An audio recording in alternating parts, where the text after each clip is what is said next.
अब इसे आस्था कहें या अंधविश्वास या फिर महज दिल को एक तसल्ली, लेकिन कहा जाता है कि अगर आपके शरीर पर मस्से हैं तो आप इस चीड़ के पेड़ पर आस्था का धागा बांधिए और आपके मस्से छू मंतर हो जाएंगे।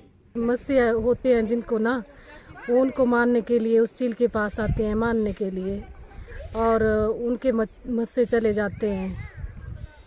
कैसे माना जाता है इसको ऐसे कि नमक लाते हैं और घर से क्या बोलते हैं इसको, आटा और हल्दी, इसको लगाते हैं, यहाँ पे बटन लगाते हैं।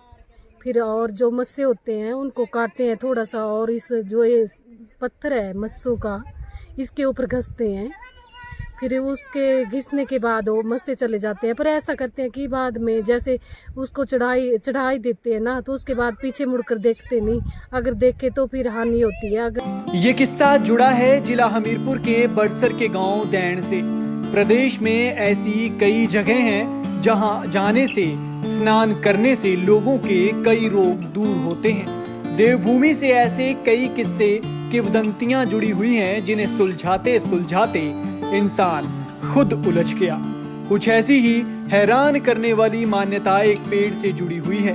इस पेड़ का इतिहास पांडव काल से जुड़ा हुआ बताया जाता है। इसी पेड़ के नीचे एक चट्टान भी है जिस पर बनी आकृतियां आपको सोचने पर मजबूर कर देती हैं, क्योंकि अगर इस चट्टान को मस्सों से जोड़कर देखा जाए तो सबका हैरान होना लाजमी है। कहा जाता है कि चीड़ का ये पेड़ बरसों पुराना है, लेकिन कितना पुराना है ये कोई नहीं जानता।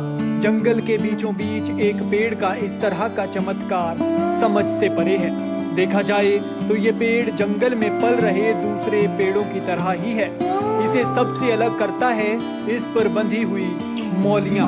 मान्यता है कि अगर कोई मस्से वाला इंसान इस चीड़ के पेड़ के साथ धागा बांधता है और चट्टान पर मस्से का हल्का सा खून चढ़ाता है तो कुछ वक्त के बाद उसके मस्से हमेशा हमेशा के लिए खत्म हो जाते हैं। और मन्नत पूरी होने के बाद यहाँ पर नमक चढ़ाया जाता है। उसकी ये मान्यता है कि आपको कोई मस्सा वगैरह हो तो आप उसको यहाँ चढ़ा के जो है वो ख़त्म हो जाएगा, वो जड़ से ही ख़त्म हो जाएगा मस्सा। तो क्या आप अपने बारे में बता रहे थे कि हाँ, आपको मेरे को भी हुआ था, उंगली में हुए थे यहाँ मस्से, तो वो मैंने यहाँ चढ़ाया था। उसका थोड़ा खून लगाना पड़ता है मस्से का ना, फिर चढ़ाने के बाद जो है महीने 1.5 महीने बाद वो ख़त्म हो गया था, चला गया था। अब जो है ठीक है। ध्यान से देखा जाए तो चट्टान पर भी मस्से की ही तरह आकृतियां बनी हुई हैं। मान्यता है कि इंसान के शरीर पर से जाने के बाद इस चट्टान पर मस्से का आकार बन जाता है। बुजुर्ग भी मानते हैं कि चीड़ का पेड़ बेहद पुराना है और ये सूखता भी नहीं है।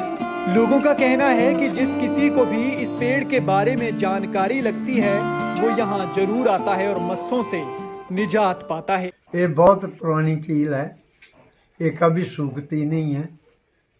और यहाँ पर जो छप्पड़ है उस पर मस्से की निशानियाँ लगी हुई हैं, और उनके मस्से का खून निकाल कर उसमें लगाया जाता है, और इस चील को डोरी बांधी जाती है और मत्था टेका जाता है कि जब मेरे मस्से ख़त्म हो जाएंगे तो हम आपको लून का पैकेट चढ़ाएंगे, और ये मस्से लून की तरह ही ख़त्म हो जाने चाहिए।